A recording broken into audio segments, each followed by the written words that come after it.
Here, Let's get in. Should I play this for him and say that Warrior fans are pissed at him, which they are? Even though he's a Bay Area guy, Warrior fans are hot at him. We got Eddie House. Hey, Eddie, I guess I'm on with a buddy of yours. I'm just going to start out. I'm going to keep it real. Bay Area is not happy with you, a Bay Area native, and here's why. Kendrick Perkins, Scout, Eddie House, Amina Smith here with you. Go ahead. Draymond Green, he said, whole lot of lying. I'm going to let you get a whole lot of lying. That was a whole lot of lying. But look, for the simple fact, we'll be fine. No, you won't. No, you won't. Listen, Peyton Pritchard played 8 minutes in that fourth quarter, meaningful minutes. Jaylen Brown did his thing. The bench came in and gave a huge lift. The Warriors scored 16 points in the fourth quarter. 16. That ain't going to get it done. That ain't just happened because, they was missing shots. No, the Celtics were into them. They couldn't get the ball off. They couldn't get their shot off. What were they like? Into them like what? Huh? They was on them like a what? They were on their ass like diapers on the baby. Hey, okay. Talk to me. That's what it was. Talk to me. Eddie? House. Eddie? What's happening? Bay is wondering what happened to their native son.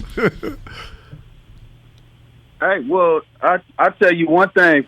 I'm always going to be Bay Area, 10 toes down for the soil, but Tell him. I'm a Celtic. At the end of the day, I put a ring on. They paid checks. The Warriors ain't cutting no money. I got no money from the Warriors. You got to be out your mind if you think I'm pulling for the Warriors over the Celtics. And I don't care about where I'm from. It's not where you're from. It's what you did and what you accomplished. I didn't say it ain't where you're from. It's where you're at, right? And where I came from and where I'm at right now is two different places. I'm always going to have love for the Bay. I give love to my Bay Area fellow Bay Areans out there. I always shout out love and give love. But when it comes down to this, you got to draw a line in the sand, right? And I can't be playing double dutch. I got one side that I'm on, and I'm NBA gangbanging. I'm C's up and Dubs down. Wow.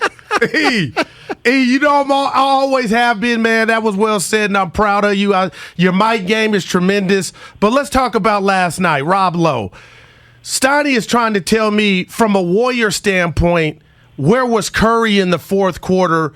And you've been hot. He had 35 points, but to me, I'm not looking at him as much as I'm looking at everybody else.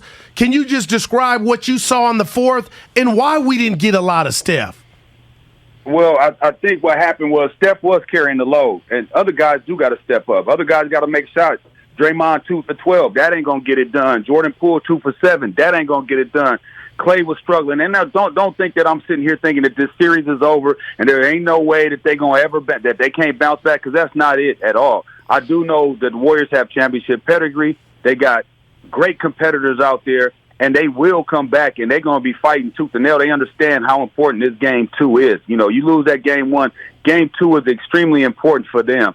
And, and my thing is the Celtics got to match that energy, because it's going to be high level, and it's like redemption.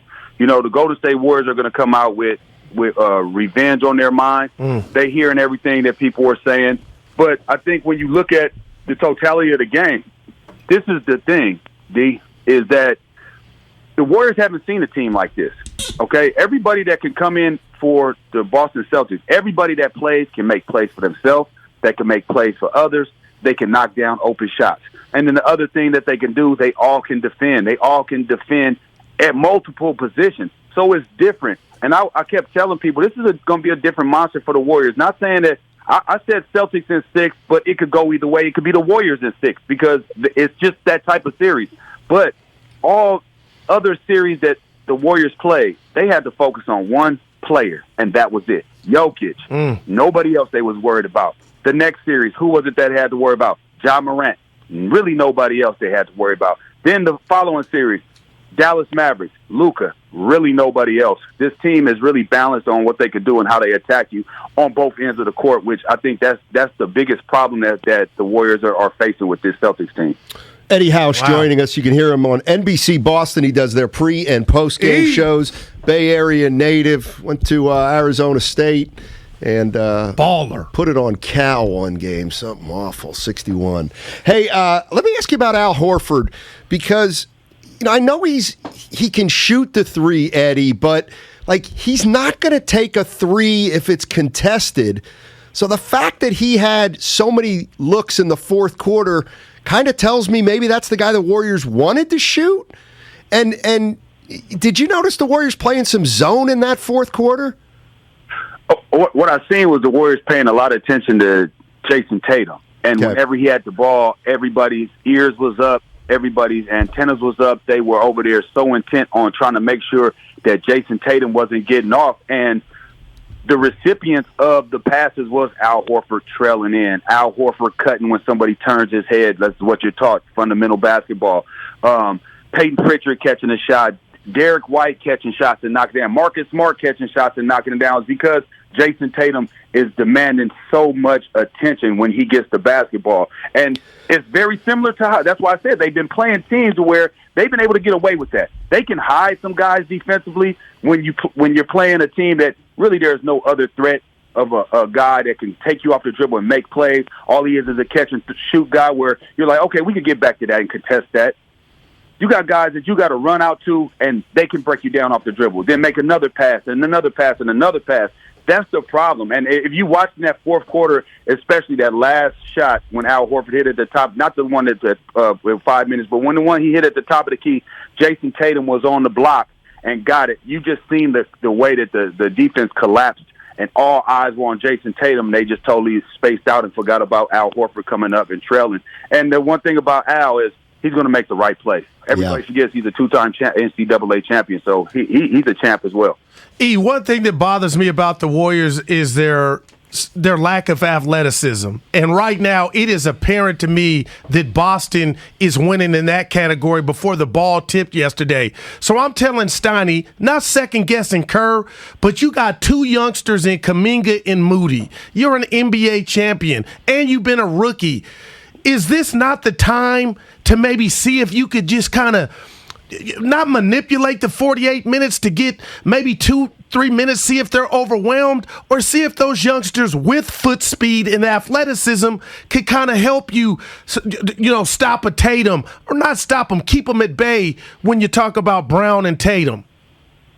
Well, I think that's an adjustment Steve Kerr is going to make. I think he's going to go to Kuminga. I think he's going to play a lot more Kuminga. And Jordan Poole is looking like he's going to have a problem playing in the series because he can't keep anybody in front of him. I mean, you got to guard somebody. And when you're not guarding anybody and your minutes are, and you don't have a chance to stay out on the court for extended minutes so you can get up multiple looks after multiple looks, and the looks you're getting are contested, it gets tough for you for a coach to say, I got to keep putting him out there when you have to you don't have games to give up. Every game is important. Every game matters.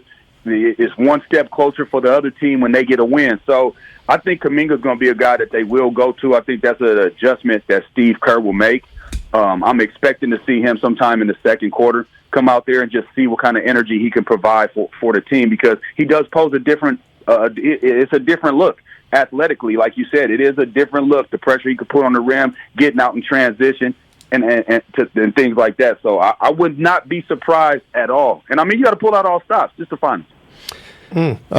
Eddie House joining us on 95.7 The Game, NBA champion, NBC Boston pre- and post-game. I'll tell you what, I always try to make a distinction between a guy who didn't play well and didn't shoot well. I thought Jason Tatum was phenomenal, considering he couldn't make a shot last night. Like, he never forced it. He never overshot. He didn't turn the ball over, which I thought might be an issue for him in this series. Like, he played great. He just didn't make any shots. I agree with you. And just because you don't make shots don't mean you play well. Making shots shouldn't predicate if you play well or not. Nobody goes into the game wanting to miss shots. Everybody's trying to make shots. Now, the controllables, he controlled them. He controlled his effort on defense. He controlled his rebounding. He made the right play. He made the right read. Yeah. He didn't have any bad energy. He did not allow a missed shot to affect any part of his game. He just kept playing, didn't force it, took what the defense gave him. And that's that's the maturation of Jason Tatum. Before, last year, he probably would have been jacking up shots, trying to force it, trying to get through the defense. But, it just shows the growth of that young man. And also the trust that he has in his teammates. Yeah. I mean, you have to trust your teammates to be like that, to be the best player on your team and say, I don't have it going and I'm not going to force it. I'm going to get other guys involved and I'm going to let that go. And I think that's huge for game two, because now guys aren't going to be able to help as much. Now gaps are going to get open, driving lanes will be open just a little bit more. So I'm expecting Jason Tatum to bounce back shooting wise. I think that was an anomaly. I saw you last night on with Molly and Bonte, and you said some glowing words about Steph Curry. And even if you hadn't, we know how great he is. But you being a small guard, let me ask you, how do you describe his style? Because, again, I'm telling the listeners, he's not a KD or a Mike or a Kawhi that's just going to turn around and get his shot. So does that make it easier on the defense that, he's not the tallest? Like, how would you describe his style to leave the imprint on games that he does? It's tough. His style is impeccable. He causes so many problems, so many issues because all of the action that goes on with him trying to get a shot. He rarely is in ISO situation unless it's end of the clock.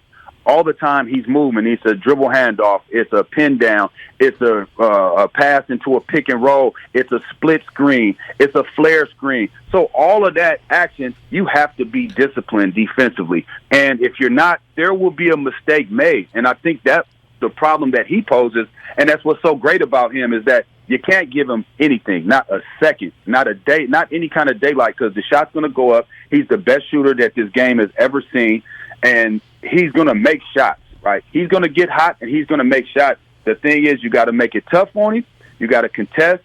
And the other thing is, you got to be disciplined, because if you're not, we've seen it in that first quarter. The Celtics were not disciplined at all. You don't go under Steph Curry. They did it a number of times. He was able to knock down shots. You look at and then switching. They weren't switching and weren't communicating, leaving him open, knock down shots. And that's the thing to Steph Curry. That's the problem that he poses. And it's a beautiful thing to watch. Very similar to how I played. I moved without the ball and got my shots when I could. But, he's on a whole nother level, no doubt about that. But it causes so many problems defensively. You definitely have to be locked in or you will get taken advantage of. Eddie, thank you so much for joining us, man. Appreciate it. Let me say this one thing. Yeah. Go ahead. This is for the Bay, though. One time. Always been a Raider fan. I know they're in Vegas now. Always been a Raider fan. Always been an A's fan. I just don't mess with the Warriors. Ain't nothing wrong with that, man. I still love the Bay. Stop tripping on me. I love you, E. I'm going to hit you up later, man. Holla.